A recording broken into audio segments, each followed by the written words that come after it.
Now you're a big fan of NMN, and before I read your book, I had never even heard of NMN. Why is that good? Well, now we're talking about research from my lab in the early 2000s. We found that the sirtuin longevity genes that my team, and well, I should say my mentor's team, Lenny Guarenti, discovered sirtuins. So let me tell you about sirtuins. These are 7 genes in our body. Some of us have better versions than others. And in general, it's found that they protect the body against diseases ranging from Alzheimer's to diabetes. Now, these genes get switched off over time.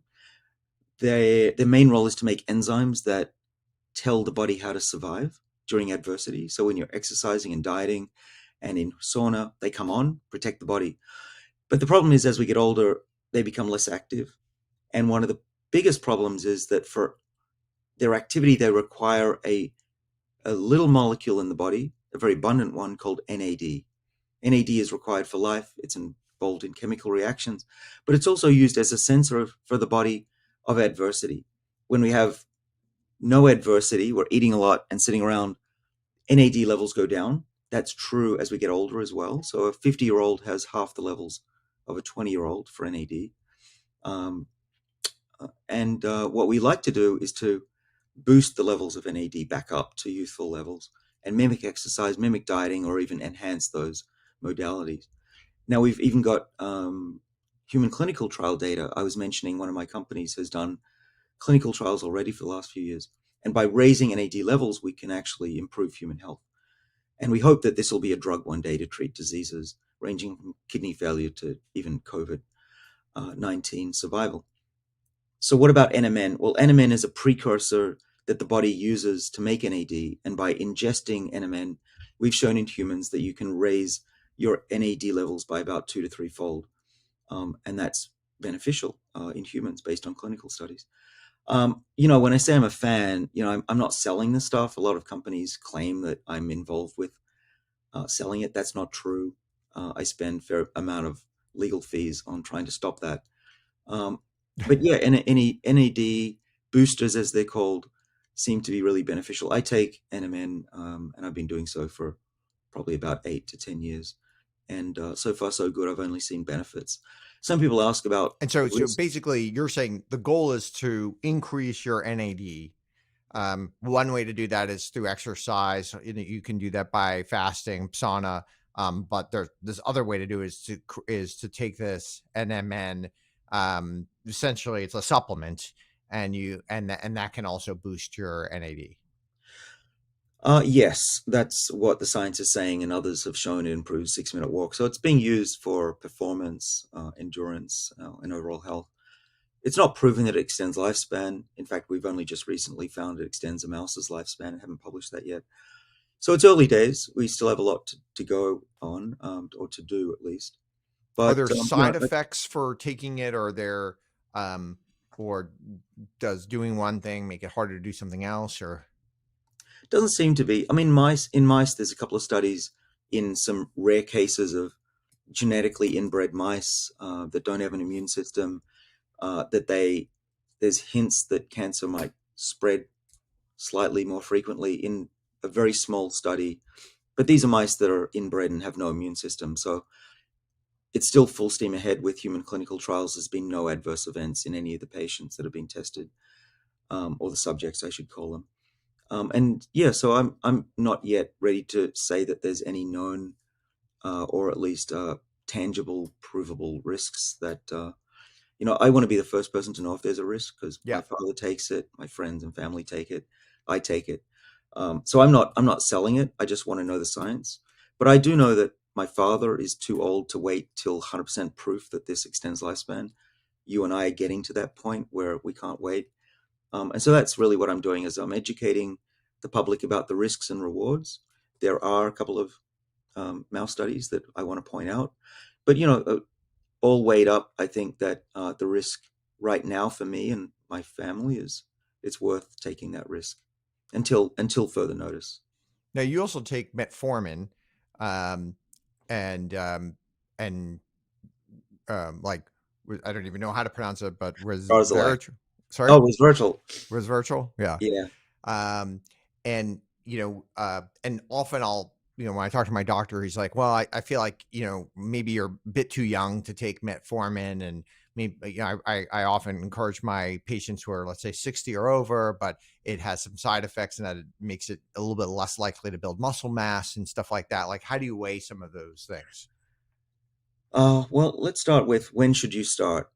I had a real heart to heart with my doctor when I was 29. I had super high cholesterol levels, and he said, "I don't want to put you on a medicine because you're too young." And I said, "Dude, it, I don't want to wait till I get heart disease to go on a medicine. Put it on me, put me on it now." So I've always been of the philosophy that it doesn't matter what age somebody is, you treat everybody the same way, within reason. Of course, 20-year-olds are a bit young for this kind of stuff. But if you're in your 30s and you want to prevent heart disease, prevent diabetes, I think that it's perfectly fine under doctor's supervision taking medicines that will prevent disease, especially when these medicines are extremely safe. You do it under doctor's supervision in case there's a problem. But with metformin, for example, and certainly resveratrol, very, very, very rare that somebody gets so sick that it's a problem, and it's always reversible as well. You just stop taking it if you get sick. So these are risks I think are worth taking. I don't prescribe anything. I don't even recommend anything publicly. So I would say talk to your doctor. If they say you're too young, I would keep fighting it. I would show them the data, and if you want, there's always alternative doctors. I think that the argument that when you're young, it's too early. I Well, would there's say a to the there's doctor, at least where's what the I had data? heard, that there's this trade-off of like, okay, it's hard to build muscle mass. Building muscle mass is very important as you get older. Um, and so so you have to figure the trade.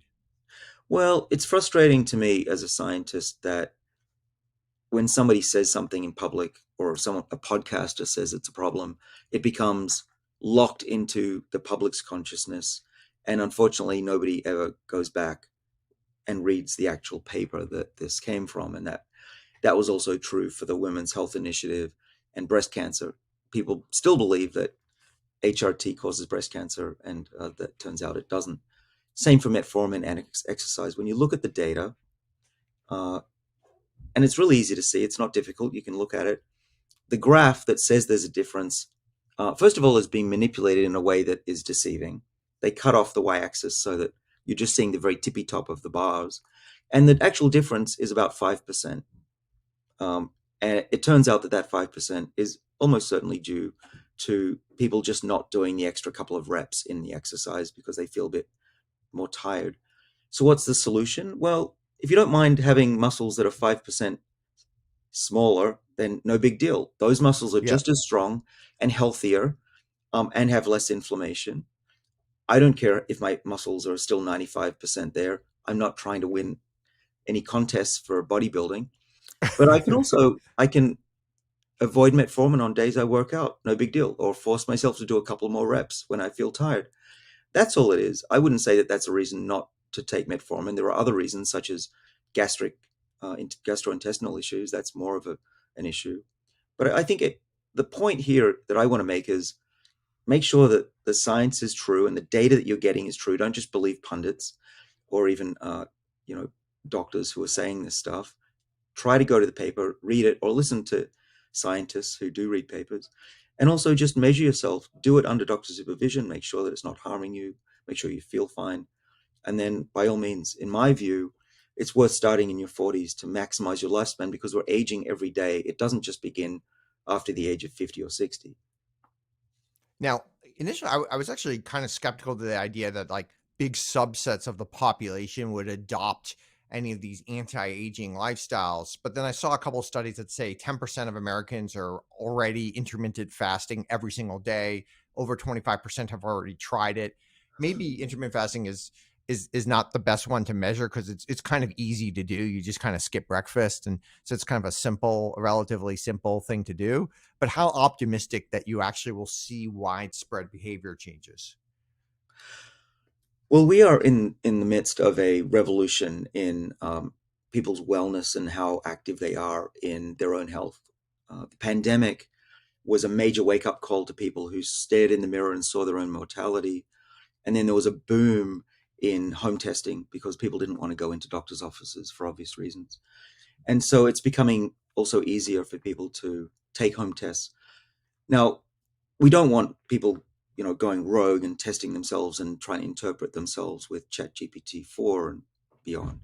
I don't think that's the only solution. I think there's a risk that we won't have enough doctors' supervision and that some people overdo it. Yeah. There's always that risk.